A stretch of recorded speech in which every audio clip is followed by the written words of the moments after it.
स्वागत है फिर से आपका नेट बाय सुनील में। और ये है आज का एपिसोड 9। जल्दी से एपिसोड शुरू करते हैं। और जैसा कि मैं पहले कहता हूँ, बातें बीच में होती रहेंगी।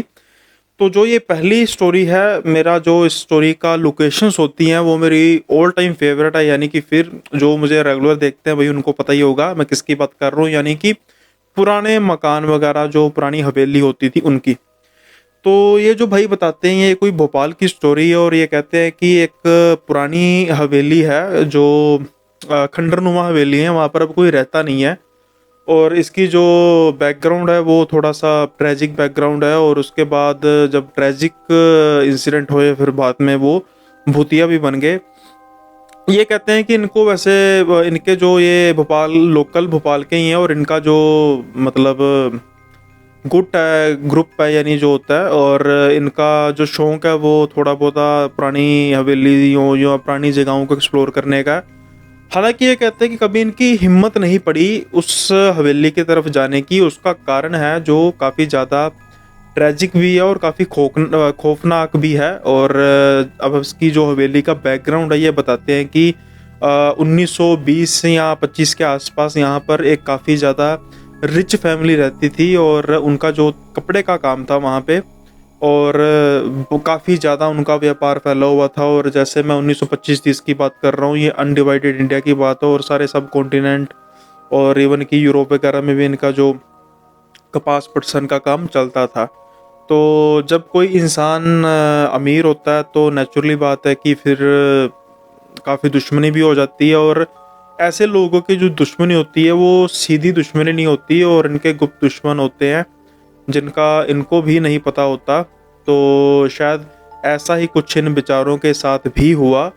तो ये कहते हैं कि जो लोग कहानियाँ सुनाते हैं कि एक दिन इनके घर में कुछ इन्होंने दावत रखी हुई थी। और दावत में सिर्फ जो फैमिली के ही लोग बुलाए थे। और कुल मिला के 70 लोग थे, जिनमें इनकी परिवार भी थे और जो नौकर चाकर भी होते हैं। और सारा मतलब कुनबा मिला के 70 लोग थे। अब कहते हैं कि इनका जो रस्म होती थी कि पहले शरबत वगैरह जो सबको पिलाया जाता था और कुछ समय बाद खाने वगैरह का प्रोग्राम होता था।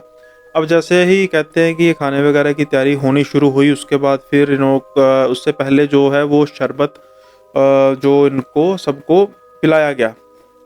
अब शरबत पीने के कुछ देर के बाद ही जो सारे के सारे उल्टियाँ करने लग पड़े खून की। और एक एक करके कुछ टाइम के बाद सारे मरना शुरू हो गए। और कुछ ही देर के अंदर अंदर, इससे पहले कि डॉक्टर अपना काम शुरू करते और वहाँ पर कुछ एकदम एमरजेंसी मेडिकल फैसिलिटीज को बुलाया जाता, सारे एक एक करके उसी हवेली के अंदर मर गए। अब ये हवेली जो है वो एकदम से वीरान होगी और साथ के साथ ही एकदम से अनाथ भी होगी। उसका कारण यह है कि ऑलमोस्ट जो इनके रिश्तेदार थे वो भी सारे मारे जा चुके थे। अब कहते हैं कि जब ये हवेली का ये हाल हुआ तो पहले तो कुछ साल लोगों ने हवेली से दूरी बनाई रखी। फिर कुछ जो ऐसे लोग थे जिन्होंने हवेली पर कब्जा करने की कोशिश की वो कामयाब नहीं हो सके। और 1 या 2 दिन से ज़्यादा उस हवेली में कोई टिका नहीं। तो अब कहते हैं कि ये जो सारी कहानियाँ थी हमें पता थी और थोड़ा सा डर भी लगता था इन चीज़ों को सुनकर। लेकिन शायद यही वजह थी कि ये एक्सप्लोर नहीं कर रहे थे। उन्होंने बाकी काफ़ी कहते जगह भोपाल मध्य प्रदेश में पड़ता है और उसके आसपास भी काफ़ी जगह को उन्होंने एक्सप्लोर किया था। हालांकि ये प्रोफेशनल एक्सप्लोरर नहीं है, ये जस्ट जैसे कहते हैं यारी दोस्ती में घूमने फिरने चले गए। एक दिन कहते हैं कि ये इन्होंने सोचा कि यार दिन के समय में जाते हैं और ऐसे कोई है नहीं है, डरने वाली बात नहीं है, दिन के समय में जाते हैं। और ये 4 दोस्त थे 2 बाइक्स पर। तो इन्होंने प्रोग्राम बनाया कि चल यार आज करके ही देखते हैं, जाके देखते हैं। और कोई ऐसी बात नहीं, कुछ लगेगा तो दिन का टाइम होगा तो हम अनकंफर्टेबल फील होगा तो हम आ जाएंगे वापस। अब कहते हैं कि जो दरवाजे हवेली की दीवारें थे वो बड़ी थी और दरवाज़ा वगैरह तो बंद था। तो ये वहाँ पर पहुँचे, इन्होंने बाइक लगाई और उसके बाद फिर ये दीवार टापे और दीवार से फांद कर ये अंदर चले गए।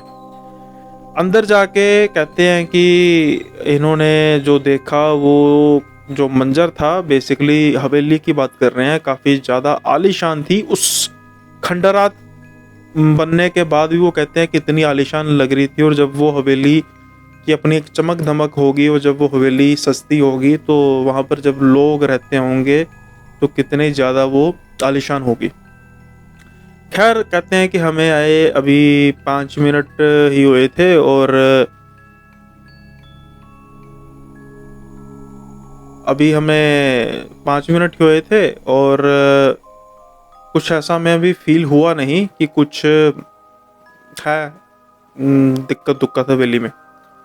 लेकिन कहते हैं कि अब हवेली का जो स्ट्रक्चर है, पहले बता रहे हैं कि ये 4 मंजिला हवेली थी। कहते हैं जब हवेली की पहली मंजिल में हम पहुंचे तो वहां पर हमें कुछ थोड़ा सा ना अनकंफर्टेबल घुटन सी महसूस होनी शुरू हुई और थोड़ी सी गर्मी सी महसूस होनी शुरू हुई।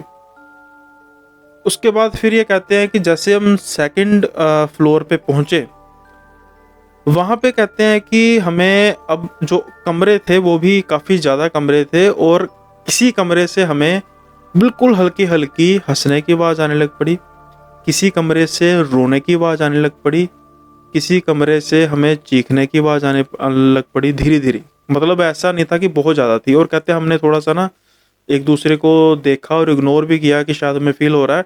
अब कहते हैं कि हम ये कमरों के बीच बीच में से जा रहे थे और इनको पता ही नहीं लगा कि जो अब टाइम है वो शाम का हो चुका है, और सर्दियों के दिन थे तो सूरज जो है वो अब ढलना शुरू हो चुका है। जैसे ही ये 4th फ्लोर तक पहुंचते हैं तो वहां पर अब इन्हें काफ़ी ज़्यादा जो है वो डर लगने लग पड़ा, और ये जो है वो थोड़ा सा सहमना शुरू हो गए, क्योंकि जिन आवाज़ों की बात हो रही थी वो आवाज़ें अब वो थोड़ी सी ज़्यादा होने लग पड़ी थी, और भयानक भी ज़्यादा होने लग पड़ी थी, कि इतनी भयानक कि अब ये सहर उठे। और जब ये इन्होंने एक दूसरे की तरफ देखा तो आंखों ही आंखों में इन्होंने इशारा कर दिया कि अब यहाँ से जाने का समय है, और ये फटाफट 4th फ्लोर से 1st फ्लोर पे आए, और देन ग्राउंड फ्लोर पे आके इन्होंने फटाफट दीवार को कूदा और अपनी बाइक स्टार्ट करने लग पड़े। अब कहते हैं कि ये बाइक स्टार्ट करने लग पड़े और इनकी बाइक स्टार्ट हो नहीं रही थी, काफ़ी ज़्यादा कर रहे थे, और इनकी जो डर है वो बढ़ता जा रहा था। दिल की धड़कन जो वो बढ़ती जा रही थी, बेकाबू टाइप होती जा रही थी। अब कहते हैं कि ये हवेली का स्ट्रक्चर क्या था, हवेली एक तरह के कॉर्नर पर थी, और जिस सड़क पर उन्होंने बाइक लगाई थी ये सड़क थी, और जिस रास्ते से उन्होंने जाना था उनको हवेली के दूसरे कॉर्नर से होके आगे जाना था। अब कहते हैं कि इन्होंने कहा कि यार ऐसा कर, फटाफट ना बाइक को मतलब चल कर ही लेके जाते हैं, और जब देखेंगे आगे चलेंगे तो करेंगे। अब ये ना भगा के बाइक को लेके दूसरे कोने में लेके जाने लग पड़े। हवेली का जो दायरा था इंक्लूडिंग जो गार्डन वगैरह मिला के काफ़ी बड़ा था, तो इनको बाइक भी लेके जा रहे हैं, और इनको लेके जाते हुए काफ़ी टाइम लग रहा था, और बाइक भी इनसे ऐसा लग रहा था, कहते हैं कि जैसे टायर पंक्चर होता है। ये किसी से डर के मारे बात अब कर नहीं रहे थे कि यार क्या हो रहा है, क्योंकि जैसा ही एक दूसरे के साथ बात करेंगे तो उतने ही ज़्यादा पैनिक होंगे। ये कहते हैं कि अब इन्होंने जैसे ही उस हवेली के दायरे को क्रॉस किया, उस हवेली के दायरे को क्रॉस करते ही इनकी जो बाइक है वो हल्की होनी शुरू होगी, और इन्होंने जब बाइक को स्टार्ट किया तो बाइक चल पड़ी।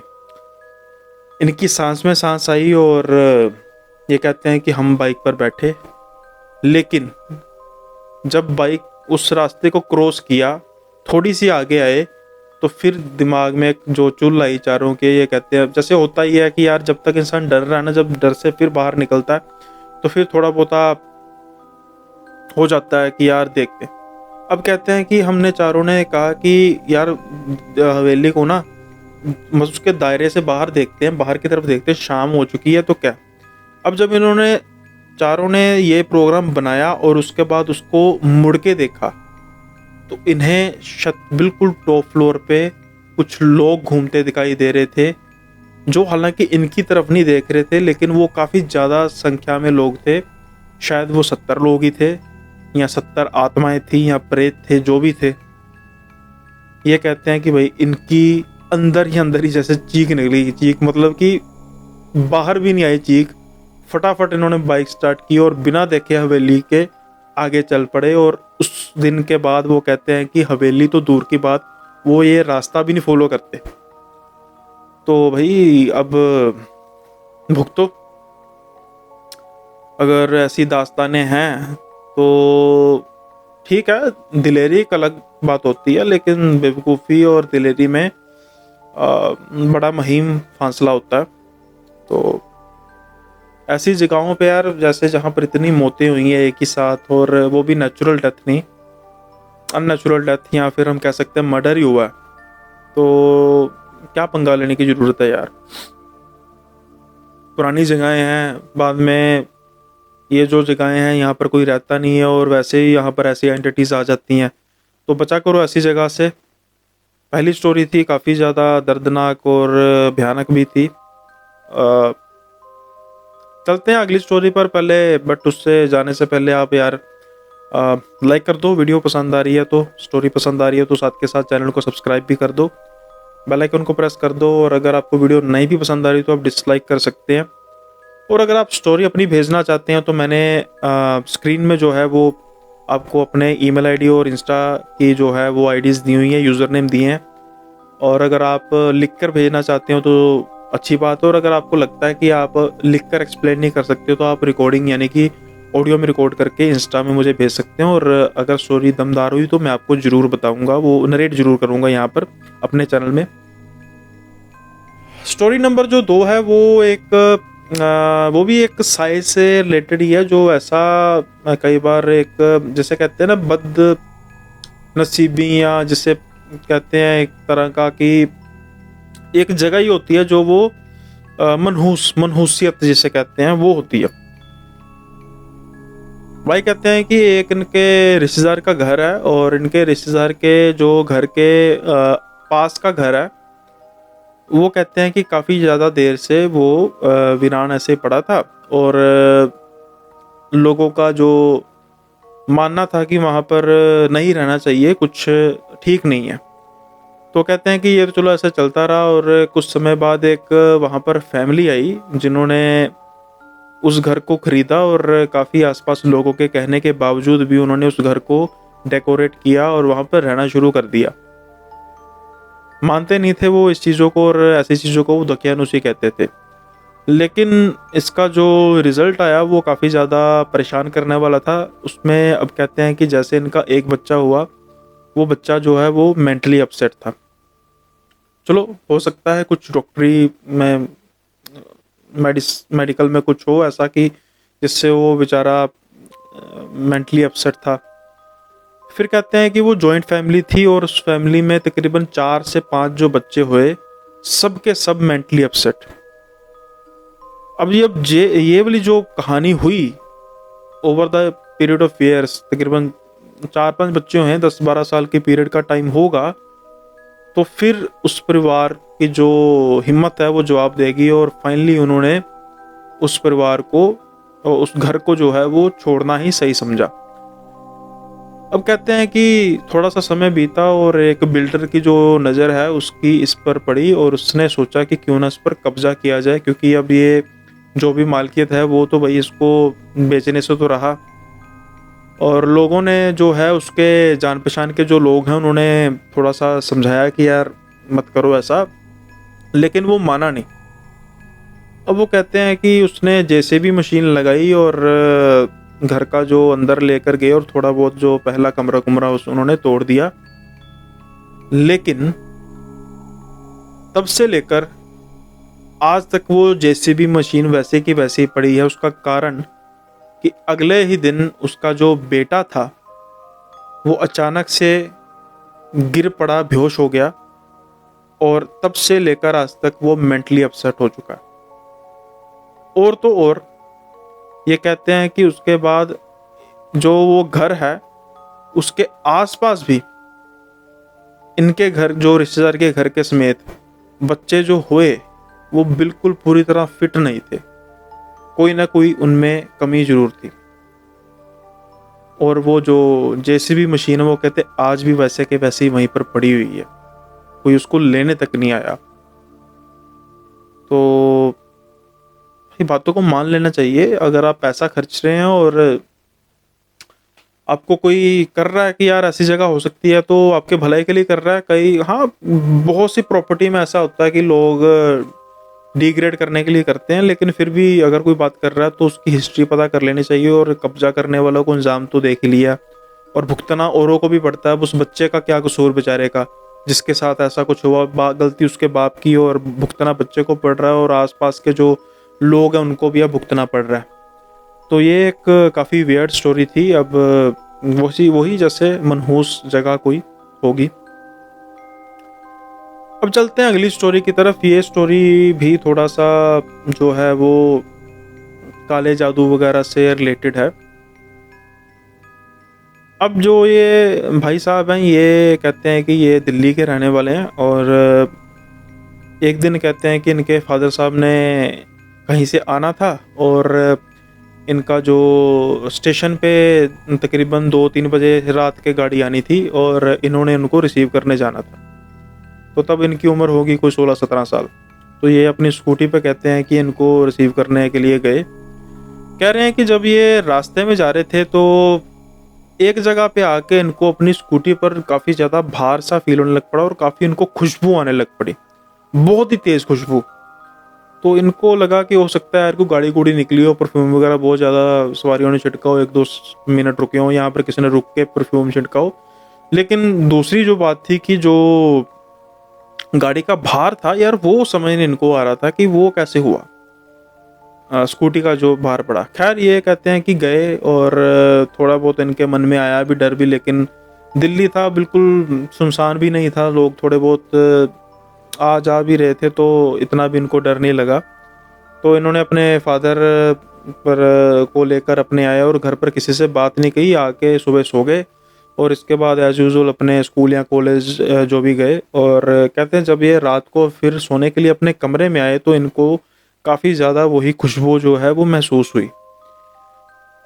अब ये सोच रहे हैं कि यार, ये रिकॉल कर रहे हैं कि ये वैसी खुशबू है जो मुझे कल आ रही थी, और इनके सोचते सोचते जो वो खुशबू है वो अब बदबू में बदलनी शुरू होगी। और ये लेटे हुए थे, और इन कहते हैं कि उनको काफ़ी ज़्यादा जो है वो भार महसूस हो अपने शरीर पर, इतना कि जैसे जैसे हम स्लीप पैरालिसिस कहते हैं, बट वो स्लीप पैरालिसिस वो होती है जब वो इंसान सो रहा हो, इनको जागते हुए हो रहा था। और ये बाजू वगैरह बिल्कुल हिलाने के काबिल नहीं थे, और इनको लगा था कि बस आज ये ख़त्म हो रहे हैं। और एक पॉइंट पर आके जब बदबू बहुत ज़्यादा थी, और साथ के साथ ही जो इनका दबाव था इतना ज़्यादा हो गया कि ये बेर नहीं कर पा रहे थे, तो एकदम से वो बदबू और जो वो दबाव था वो ख़त्म हो गया। अब कहते हैं कि उस वीकनेस की वजह से इतने ज़्यादा अपने आप को कमज़ोर महसूस कर रहे थे कि इनको झट से नींद आ गई, और नींद आने के बाद इनको कुछ पता नहीं अगले टाइम पे क्या, बिल्कुल जैसे कहते हैं बेहोशी की हालत में ये सोए हुए थे।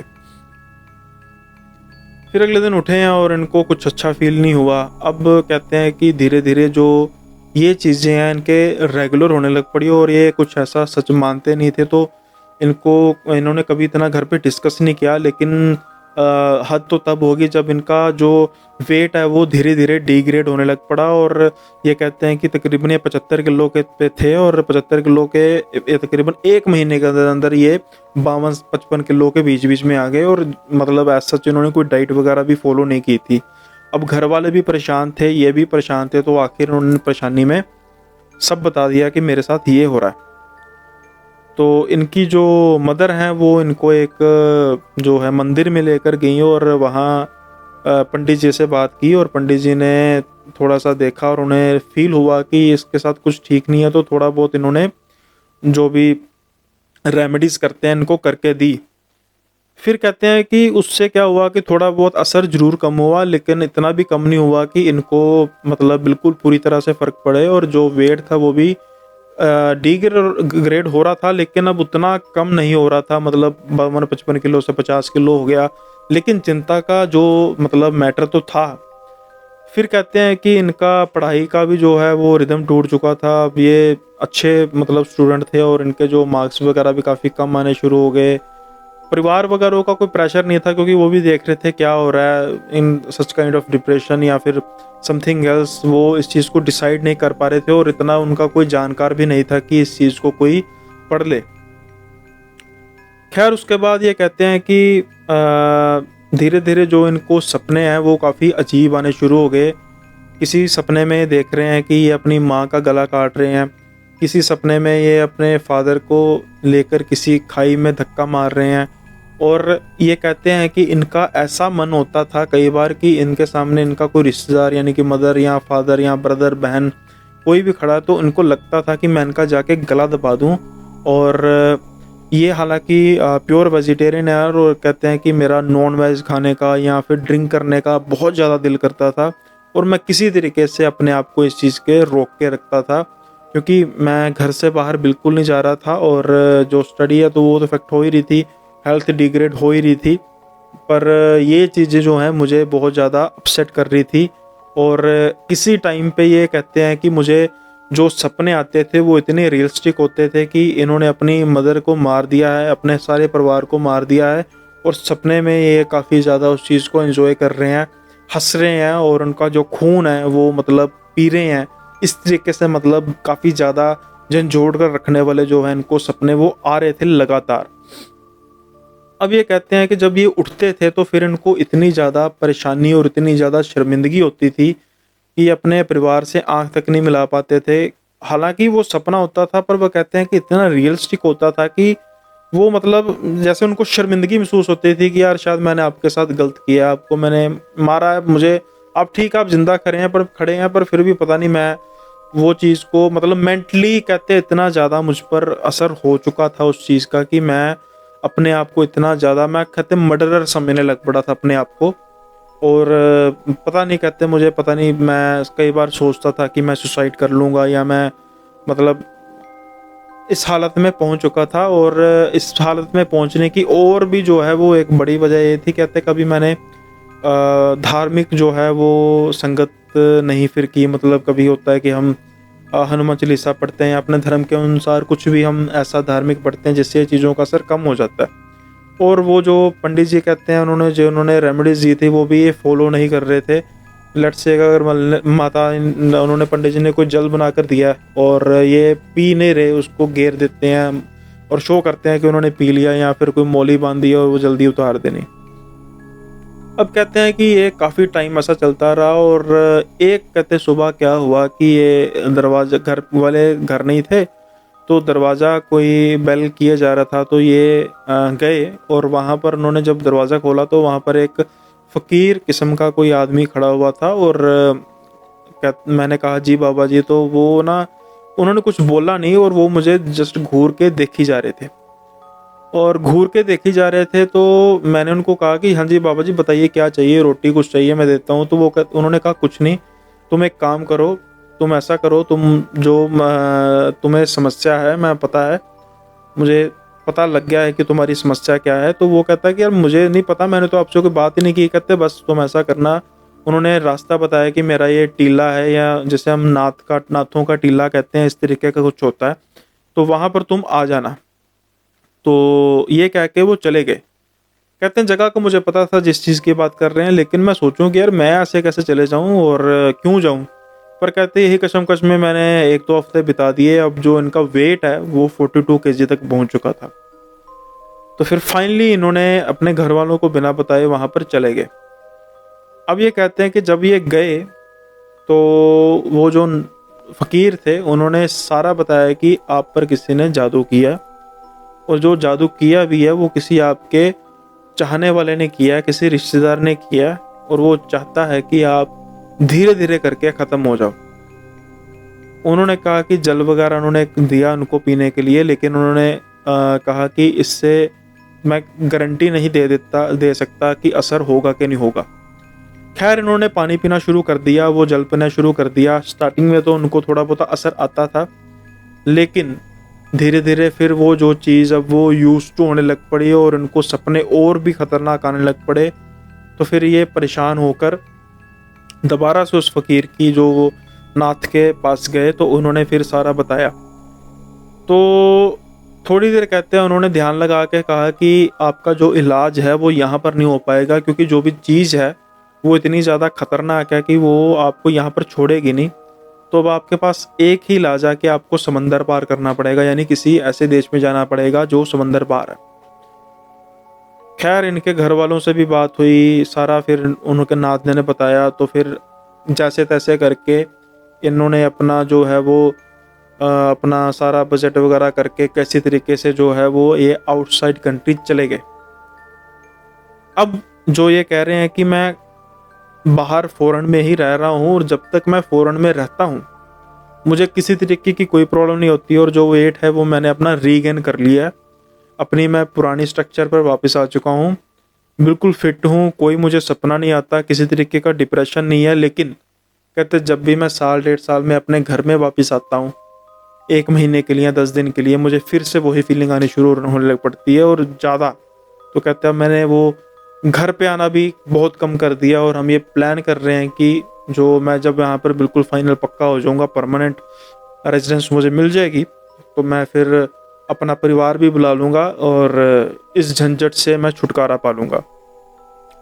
तो भाई काफ़ी ज़्यादा एक दुख की जो है वो कहानी है, क्योंकि ऐसा यार सब कुछ छोड़ छाड़ के जाना, समय की बर्बादी, पैसे की बर्बादी, हेल्थ की बर्बादी, और लोगों को करते हुए ऐसी चीज़ें शर्म भी नहीं आती, खास तौर पे जो अपने रिश्तेदार होते हैं।